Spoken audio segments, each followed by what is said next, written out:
o Gabão. Quero chamar a intervenção de Amado Casimiro para esta análise. Amado, boa noite, seja bem-vindo. Espero ver-te aqui nesta janela. Bem-vindo. Com que olhos é que vê a situação do Gabão?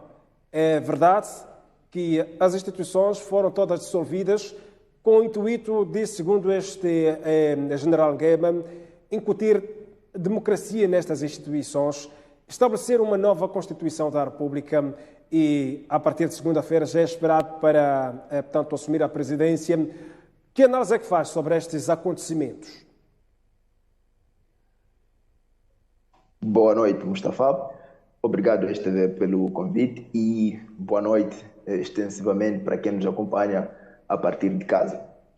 Bem, quanto aos recentes acontecimentos do Gabão, primeiro, acerca do que disse o golpista, se eu quiser usar o termo que Mustafa acabou de usar para caracterizar o general Nguema, nós podemos pensar que é um discurso relativamente causador de dissonância cognitiva, porque ele diz que pretende fazer com que se volte para uma situação em que o Gabão tenha direitos humanos, tenha direitos fundamentais paralelos aos respeitados a nível internacional. Mas ele efetuou um golpe de Estado para um regime democrático. Podemos depois criticar como era feita essa democracia, a qualidade dessa democracia, mas era um regime democrático.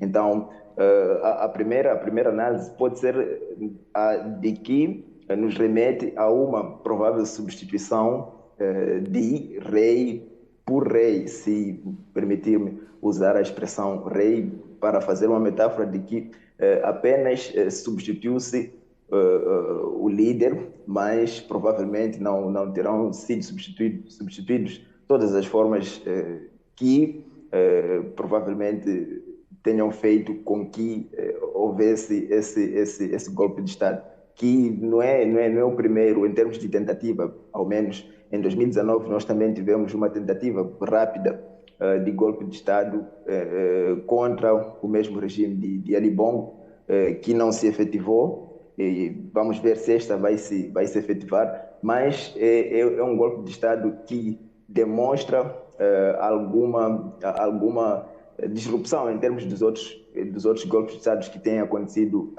em África, muito também por causa da qualidade do golpista. Em 2020, o general Nguema teria sido abordado acerca da compra de uma propriedade nos Estados Unidos da América e ele respondeu secamente que era um assunto privado. Mas aí pode surgir a pergunta como um general tem tanto dinheiro para adquirir propriedades nos Estados Unidos da América.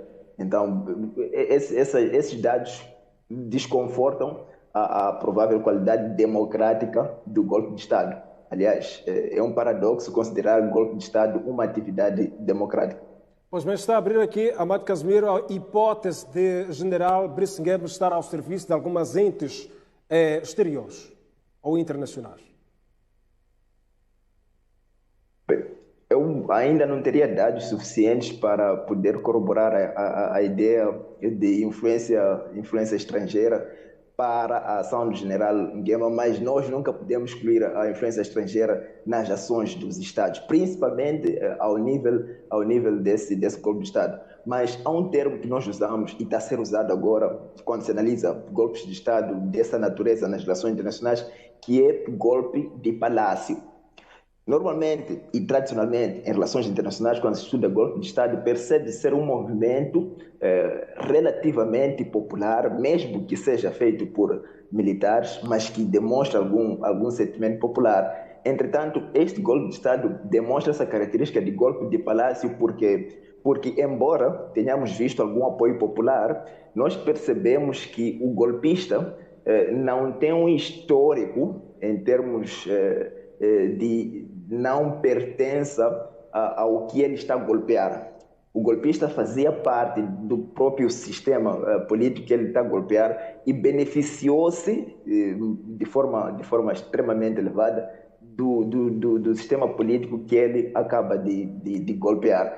Embora, de novo fazendo essa ressalva, boa parte dos golpes de Estado são feitos por pessoas que estão dentro do sistema político, mas este, no caso, é de alguém que se beneficiou em demasia do sistema político. Se quisermos fazer uma comparação com os outros golpes de Estado em que os golpistas não terão sido beneficiados de forma extrema do sistema político. Agora, quanto à questão que coloca, normalmente nós analisamos as relações internacionais sob 3 níveis ou 4 de análise: individual, estatal e sistêmico.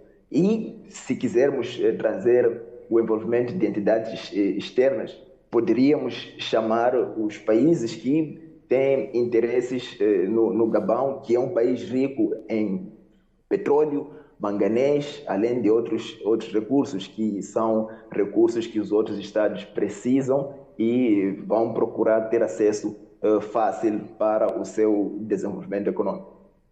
Pois bem, volto para si, Amado Casimiro, daqui a pouco. Por parte da União Africana, a posição que toma de condenação é o suficiente para o que se está a viver em África, os sucessivos golpes de Estado, de uma forma generalizada?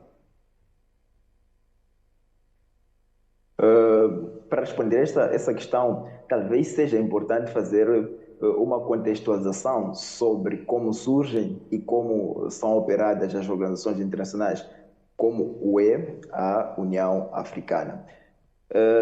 Os Estados são tidos como atores tradicionais, atores primários das relações internacionais, os principais atores das relações internacionais. E todos os outros atores são derivados dos Estados. Todos os outros atores, digo, indivíduos, organizações internacionais, organizações criminosas e por aí em diante. Então, todos esses outros atores, que nós também chamamos de atores secundários das relações internacionais, dependem muito da ação ou da visão dos Estados. Indo para o caso das organizações internacionais, como o caso da União Africana, a União Africana é composta por Estados. E a União Africana, embora tenha a ação de uma entidade própria, depende da vontade dos Estados. Então, para que a União Africana possa fazer uma intervenção para determinado Estado, vai depender também da capacidade e das vontades dos Estados que vão querer fazer essa intervenção.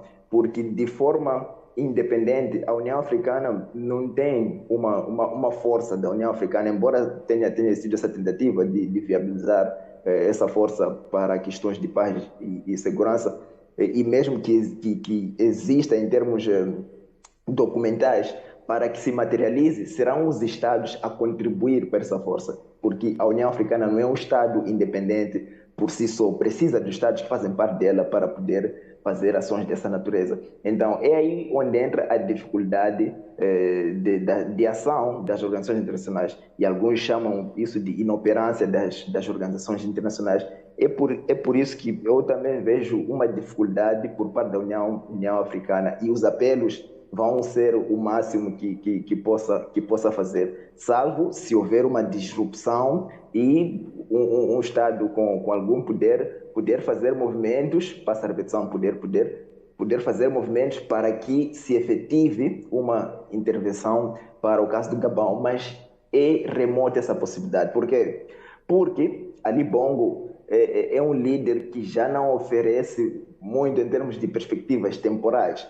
Se lembrar, em 2018 teve a dificuldade em termos de saúde que lhe deixou com deficiências permanentes, e essas deficiências permanentes podem ser notadas no vídeo que ele partilhou, aonde mesmo intelectualmente conseguimos perceber alguns limites. Então, qual Estado vai querer, por exemplo, colocar-se contra um provável interesse da população e do general que está no poder agora no Gabão, para salvar, entre aspas, a pele do presidente Ali Bongo? Pois bem, Amado Casimiro, tudo tínhamos para o debate desta janela às relações internacionais. Obrigado pela sua intervenção.